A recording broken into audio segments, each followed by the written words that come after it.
ਗੁਰੂ ਪਿਆਰਿਓ, ਵਾਹਿਗੁਰੂ ਜੀ ਕਾ ਖਾਲਸਾ, ਵਾਹਿਗੁਰੂ ਜੀ ਕੀ ਫਤਿਹ।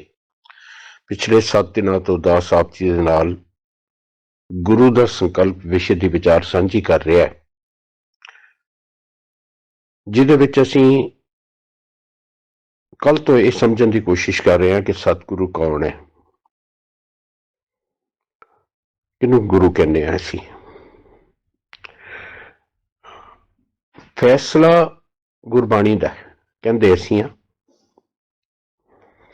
ਲੇਕਿਨ ਅਸੀਂ ਕਿਉਂ ਕਹਿੰਦੇ ਹਾਂ? ਕਿਉਂਕਿ ਗੁਰਬਾਣੀ ਨੇ ਸਾਨੂੰ ਇੱਕ ਫੈਸਲਾ ਕਰਕੇ ਦਿੱਤਾ।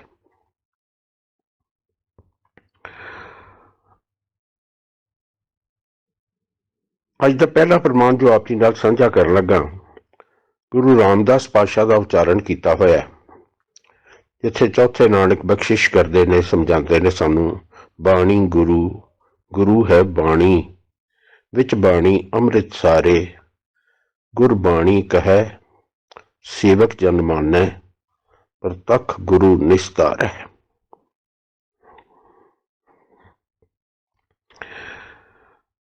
ਹੁਣ ਇਸ ਪ੍ਰਮਾਣ ਵੱਲ ਖਾਸ ਧਿਆਨ ਦੇਣ ਦੀ ਲੋੜ ਹੈ।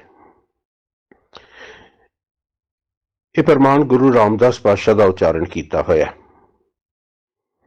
ਗੁਰੂ ਗ੍ਰੰਥ ਸਾਹਿਬ ਜੀ ਦਾ ਸੰਪਾਦਨ ਗੁਰੂ ਅਰਜਨ ਸਾਹਿਬ ਨੇ ਕਰਾਇਆ। ਉਸ ਵੇਲੇ ਪੋਥੀ ਸਾਹਿਬ ਤਿਆਰ ਨਹੀਂ ਸੀ ਹੋਈ ਅਜੇ, ਜਿਸ ਵੇਲੇ ਸਤਿਗੁਰੂ ਨੇ ਫੈਸਲਾ ਦਿੱਤਾ। ਗੁਰੂ ਪਤਾ ਗੁਰੂ ਗੋਬਿੰਦ ਸਿੰਘ ਮਹਾਰਾਜ ਨੇ ਜਦੋਂ ਗੁਰਗੱਦੀ ਦਿੱਤੀ ਗੁਰੂ ਗ੍ਰੰਥ ਸਾਹਿਬ ਜੀ ਨੂੰ, ਉਦੋਂ ਨਾਲ ਜੁੜਿਆ। ਉਸ ਤੋਂ ਪਹਿਲਾਂ ਗੁਰੂ ਪਾਤਾ ਨਹੀਂ ਸੀ ਜੁੜਿਆ ਜਾਂਦਾ, ਪੋਥੀ ਸਾਹਿਬ ਕਿਹਾ ਜਾਂਦਾ ਸੀ, ਗ੍ਰੰਥ ਸਾਹਿਬ ਕਿਹਾ ਜਾਣ ਲੱਗਾ। ਲੇਕਿਨ ਸ੍ਰੀ ਗੁਰੂ ਗ੍ਰੰਥ ਸਾਹਿਬ ਉਦੋਂ ਬਣੇ ਜਦੋਂ ਗੁਰੂ ਗੋਬਿੰਦ ਸਿੰਘ ਮਹਾਰਾਜ ਨੇ ਗੁਰਗੱਦੀ ਦਿੱਤੀ। ਲੇਕਿਨ ਜਦੋਂ ਅਜੇ ਗੁਰੂ ਗ੍ਰੰਥ ਸਾਹਿਬ ਜੀ ਦਾ ਸੰਕਲਨ ਵੀ ਨਹੀਂ ਸੀ ਹੋਇਆ, ਪੋਥੀ ਰੂਪ ਨਹੀਂ ਸੀ ਬਣਾਇਆ ਗਿਆ, ਉਸ ਤੋਂ ਪਹਿਲਾਂ ਸਤਿਗੁਰੂ ਫੈਸਲਾ ਦੇ ਰਹੇ ਨੇ ਕਿ ਬਾਣੀ ਗੁਰੂ, ਗੁਰੂ ਹੈ ਬਾਣੀ। ਇਹ ਸਿੱਖੋ, ਬਾਣੀ ਗੁਰੂ ਜੇ। ਔਰ ਕਿਸੇ ਭਰਮ 'ਚ ਰਹਿਣਾ ਨਾ ਰਹਿਣਾ, ਬਿਲਕੁਲ ਗੁਰੂ ਹੀ ਬਾਣੀ ਹੈ, ਬਾਣੀ ਹੀ ਗੁਰੂ ਹੈ, ਗੁਰੂ ਹੀ ਬਾਣੀ ਹੈ। ਭਾਵ ਉਸੇ ਗੱਲ ਨੂੰ ਦੋ ਲਫ਼ਜ਼ਾਂ 'ਚ ਕਿਹਾ, ਗੁਰੂ ਹੈ ਬਾਣੀ, ਬਾਣੀ ਗੁਰੂ ਜੇ। ਕਿਤੇ ਹੋਰ ਨਾ ਭਟਕਦੇ ਰਹਿਣਾ। ਔਰ ਇਸ ਬਾਣੀ ਦੇ ਵਿੱਚ ਸਾਰੇ ਅੰਮ੍ਰਿਤ ਨੇ, ਆਤਮਿਕ ਜੀਵਨ ਦੇ ਸਾਰੇ ਖਜ਼ਾਨੇ ਪਾ ਦਿੱਤੇ ਨੇ ਇਹਦੇ ਵਿੱਚ। ਅਧਿਆਤਮਿਕ ਜੀਵਨ ਨੂੰ ਉਚਾਈਆਂ ਵੱਲ ਲਿਜਾਣ ਵਾਲੀ ਇਹ ਸਾਰਾ ਗਿਆਨ ਇਹਦੇ ਵਿੱਚ ਪਾ ਦਿੱਤਾ ਹੈ, ਜੋ ਮਨੁੱਖੀ ਜੀਵਨ ਨੂੰ ਲੋੜ ਹੈ। ਇਸ ਕਰਕੇ ਇਹ ਬਾਣੀ ਗੁਰੂ ਹੈ, ਗੁਰੂ ਹੈ ਬਾਣੀ। ਲੇਕਿਨ ਸਾਡਾ ਸੰਬੰਧ ਕਿਵੇਂ ਬਣੇਗਾ?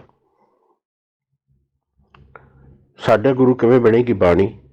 ਗੁਰਬਾਣੀ ਕਹੈ, ਗੁਰੂ ਬਾਣੀ ਉਚਾਰਦਾ ਹੈ, ਕਹਿੰਦਾ ਹੈ ਸੇਵਕ ਜਨ ਮਾਨੈ।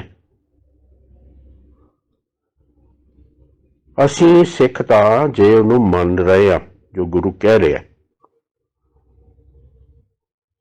ਖਿਮਾ ਕਰਨਾ, ਸਿਰਫ ਮੱਥਾ ਨਹੀਂ ਟੇਕ ਰਹੇ, ਜੋ ਗੁਰੂ ਨੇ ਕਿਹਾ ਉਹਨੂੰ ਮੰਨ ਰਹੇ ਆ, ਫਿਰ ਪ੍ਰਤੱਖ ਗੁਰੂ ਨਿਸਤਾਰੇ। ਫਿਰ ਇੱਕ ਸਮਝ ਲਓ ਵੀ ਗੁਰੂ ਤੁਹਾਨੂੰ ਇਸ ਸੰਸਾਰ ਸਮੁੰਦਰ ਤੋਂ ਪਾਰ ਲੰਘਾ ਦੇਗਾ। ਤਰ ਗਏ ਤੁਸੀਂ, ਜੀਵਨ ਸਫਲਾ ਹੋ ਗਿਆ।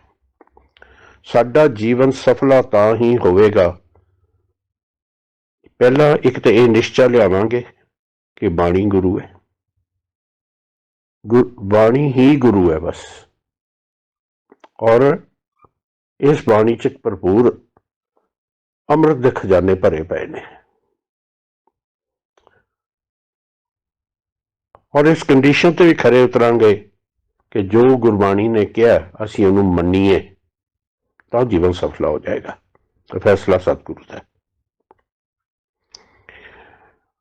ਹੁਣ ਇਹੀ ਗੱਲ ਜਿਹੜੀ ਹੈ, ਲਫ਼ਜ਼ਾਂ ਦੇ ਥੋੜੇ ਫਰਕ ਦੇ ਨਾਲ ਗੁਰੂ ਰਾਮਦਾਸ ਪਾਤਸ਼ਾਹ ਫਿਰ ਚੌਥੇ ਨਾਨਕ ਫਿਰ ਉਚਾਰਨ ਕਰਦੇ ਨੇ, ਸਤਿਗੁਰ ਬਚਨ, ਬਚਨ ਹੈ ਸਤਿਗੁਰ, ਪਾਦਰ ਮੁਕਤ ਜਨਾਵੈ ਕੋ। ਮੈਂ ਕਈ ਵਾਰੀ ਬੇਨਤੀ ਕਰਦਾ, ਕੋਈ ਗੱਲ ਬੜੀ ਦ੍ਰਿੜ ਕਰਾਣੀ ਹੋਵੇ ਨਾ, ਉਹਨੂੰ ਫਿਰ ਰਿਪੀਟ ਕੀਤਾ ਜਾਂਦਾ। मैं अपने बचपन की कई बार एग्जाम्पल दी है। छोटे होईदा सी बाहर खेडते पे हाँ दोस्तों नाल, माता जी ने बुलाना भी जा उथों पाइया मूंगी की दाल ले आ बाजारों। फिर जाते जाते पिछों फिर कहना मूंगी की दाल ले आई, क्योंकि मैनू पता उन्होंने पता है भी इन्हें जाते राह ही भुल जाना है जिहड़ी कही सी। इस करके फिर दृढ़ करा देना, पक्का करा देना भी मूंगी की दाल ही ले आई भाई, ध्यान करी। उपरले प्रमाण दे विच भी सतगुरु ने दोबारा रिपीट करके सानू समझाया, बाणी गुरु, गुरु है बाणी। इत्थे फिर वही तकनीक वरत रहे ने, सतगुर बचन, बचन है सतगुर, अदर मुकत जनाब है को।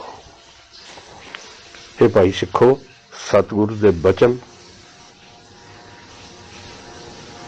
ही सतगुरु ने, सतगुर बचन, बचन जड़े ने सतगुरु ने, बचन है सतगुर, सतगुरु दे बचन ही सतगुरु ने। गुरबाणी जिहड़ी है सतगुरु दे बचन ने। वो बचन जिहड़े उन्होंने सानू सिक्ख्या देण वास्ते, साडे आध्यात्मिक जीवन नूं उच्चा चुकण वास्ते उच्चारण कीते। बाद दे विच गुरु अर्जन साहब ने,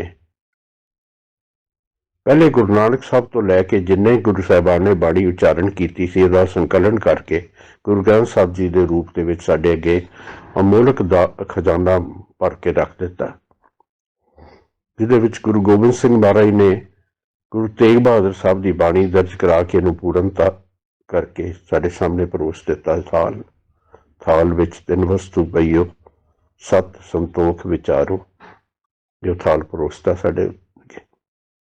पर इहदे विच अमोलक दात पाई है, अमृत नाम ठाकुर का पायो, जिसका सब सुआधारो। सतगुरु दे बचन, बचन ही सतगुर ने। और ये जीवन का सही रस्ता सानू दसदे ने, जिहदे नाल असीं विकारां तो मुक्त जीवन बतीत कर सकीए। पादर मुक्त जनाब है को। सारी दूरी ते अकाल पुरख नालों विकारां करके है ना, विकारां दी कूड़ दी दीवार खड़ी है अकाल पुरख ते साडे विच, कि कूड़ा टुटा पाल। गुरबाणी सानू दसती है हुक्म रजाई चलना, गुरबाणी ने जीवन जुगत दसी।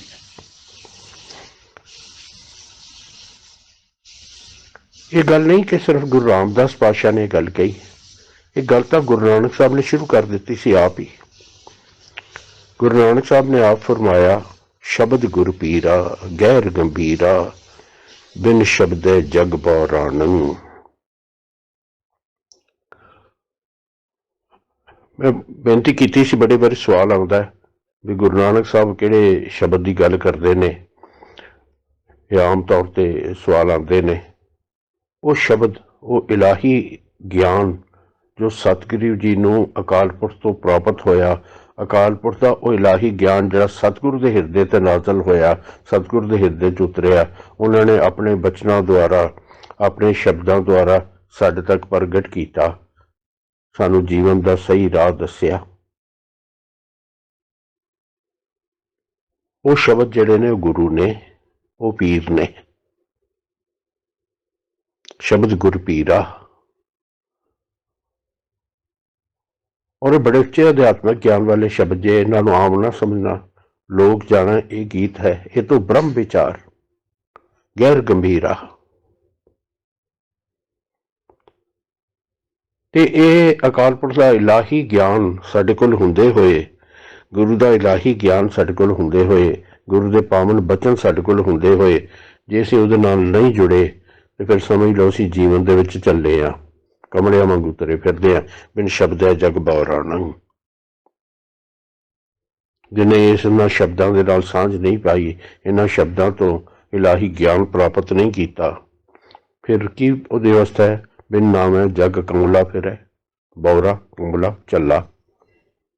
और इत्थे एक दी गल नहीं की, अपने आप नूं किन्ने मर्जी सियाणे समझदे होइए, जग की गल की सतगुरु ने। संसार दे विच हर वो आदमी जिहड़े अकाल पुरख दे इलाही ज्ञान तो वंझ है, उन्हां सारियां दी गल कीती है।